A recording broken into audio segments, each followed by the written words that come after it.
جب ان کو 2 دن میں پھانسی کی سزا دی گئی، اور جب پھانسی کی سزا کے اوپر جا رہے ہیں تو عنایت اللہ مولانا کافی کی زبان پر کیا تھا؟ وہ رسول اللہ ہمارے پروفٹ کی نعت پڑھ رہے تھے. کیا پڑھ رہے تھے؟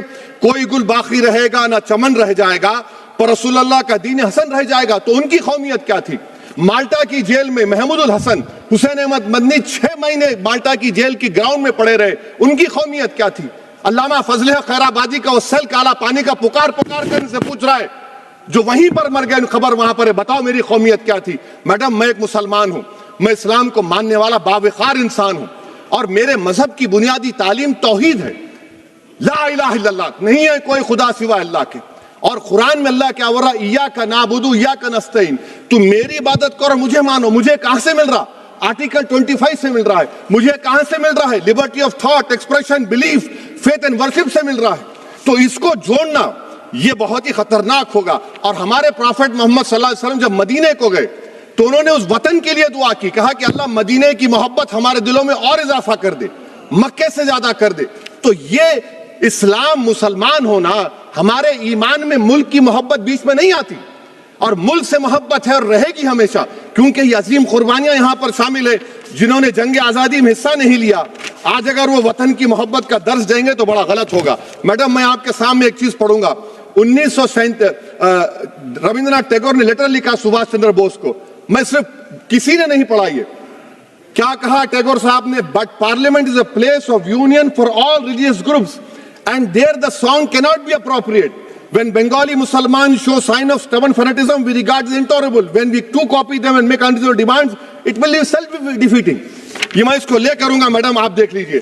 پھر دوسری طرف میڈم آپ آ جائیے، میں یہاں پر بیٹھ کر، ہاں جتنے تقاریر یہاں پر ہوئے سب جن گن من پہ تنقید کیے. تو میڈم مجھے یہ کہنا پڑے گا کہ جن گن من پر آپ لوگ اتنی تکلیف کیوں اٹھا رہے ہیں؟ آخر اتنی تکلیف کیوں ہے؟ تو میں جب جا کر دیکھا تو مجھے 28 دسمبر کا آرگنائزر میگزین کا آرٹیکل ملا، جس میں آرگنائزر لکھتا ہے کہ what is the moral sanction behind government choice of Jan Gan Mana except that it can be made an item of entertainment at the sumptuous parties thrown by government officials. آپ بتائیے اس کا بولیں گے آپ؟ اور پھر اس کے کائنڈ کیسا کرتے ہیں؟ It will mean we cannot love our motherhood. Madam, please. It will mean that Vande Mataram is buried alive with the word Jan Gan Mana on the tombstone. For the tomb will also be of Jan Gan Mana of the will of the people. اس پر آپ کیا بولیں گے؟ Madam میں آپ کو یہ بتانا چاہ رہا ہوں کہ وطن کی محبت ہمارے لیے بہت اہم ہے، مگر یہ بتائیے ہم کو کہ ابھی میڈم یہاں پر آنند مٹھ کے بارے میں بہت کچھ کہا گیا. میں صرف 2 مثالیں آپ کو دیتا ہوں. آنند مٹھ کے پیج نمبر 70 اور 80 کو پڑھ لیجئے. اس کے بعد سناتن جہاں مسلمانوں کے گھر پاتے تھے انہیں آگ لگا دیتے تھے. آپ پیج نمبر 98 پڑھیے. ہمیں صرف ان مسلمانوں کو جڑ سے ختم کرنا ہے کیونکہ خدا کے دشمن بن چکے ہیں. پھر آپ پیج نمبر 115-16 دیجئے. پھر مختلف علاقوں میں مسلمانوں کو سزا دینے کے لیے بھیجے جاتے، جہاں مسلمان آبادی نظر آتی جلا دیا جاتا. پھر آپ دیکھ لیجئے میڈم صفحے نمبر 120 پیج 120 بنکم لکھتے ہیں کہ صنعتیوں کو معلوم نہیں تھا کہ انگریز ہندوستان کو نجات دلانے والے ہیں. یہ آپ کیوں کر رہے ہیں؟ اب آپ میڈم میں آپ کو پیپرز دے کر دوں گا. میڈم بھارت میں ہماری آزادی اس لیے آئی اور برقرار رہی کہ ہم نے ملک اور مذہب کو ایک چیز نہیں بنایا. ہم نے اعلان کیا کہ ہماری ملک مختلف طبقات مذاہب پر مشتمل ہے. ہمارے مشترکہ تقدیر ہماری قومیت کا سرچشمہ ہے. یہ خاص زبان ثقافت مذہب نہیں ہے.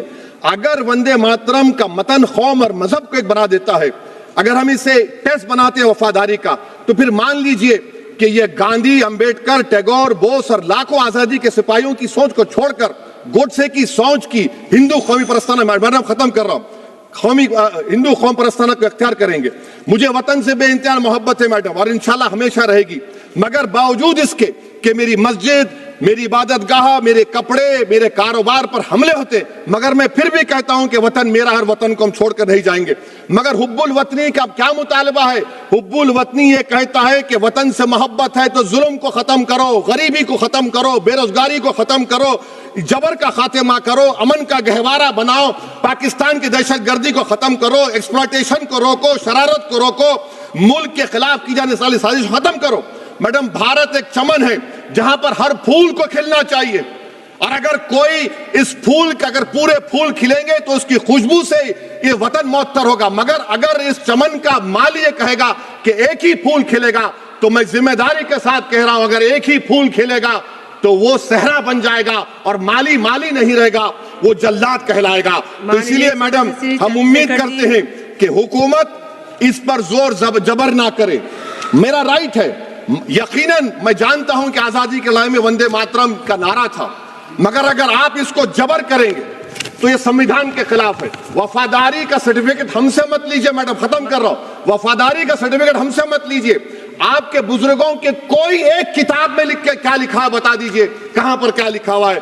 تو میڈم میں اس شعر پر اپنی بات کو ختم کر رہا ہوں میڈم، میں اس شعر پر اپنی بات کو ختم کر رہا ہوں میڈم، میں اپنی بات کو ختم کر دیتا ہوں میڈم، کیونکہ آپ بہت جلدی میں ہیں، کہ بھارت زندہ باد، ہندو مسلمان زندہ باد، دلت زندہ باد، عیسائی زندہ باد، آدیواسی زندہ باد، جو کسی خدا کو نہیں مانتے وہ بھی زندہ باد، اور میڈم سب پچھڑا سب آ گیا اس میں۔ تو ہم امید کرتے کہ اس روح کو آپ سمجھیں گے اگر آپ صرف اپنی آئیڈیالوجی کو لے کے چلیں گے۔ اور آخر میں میڈم جناب بنکم چندرا صاحب کے بارے میں آپ کے سامنے ڈاکیومنٹ لے کر رہا ہوں کہ انہوں نے بی اے کا ایگزام پاس نہیں کیا تھا، 7 مارکس سے فیل ہو گئے تھے، یہ بھی رکھ رہا ہوں۔ تو آپ جس کا لٹریری جائنٹ بتا رہے یہ نہیں ہے۔ بہت بہت شکریہ۔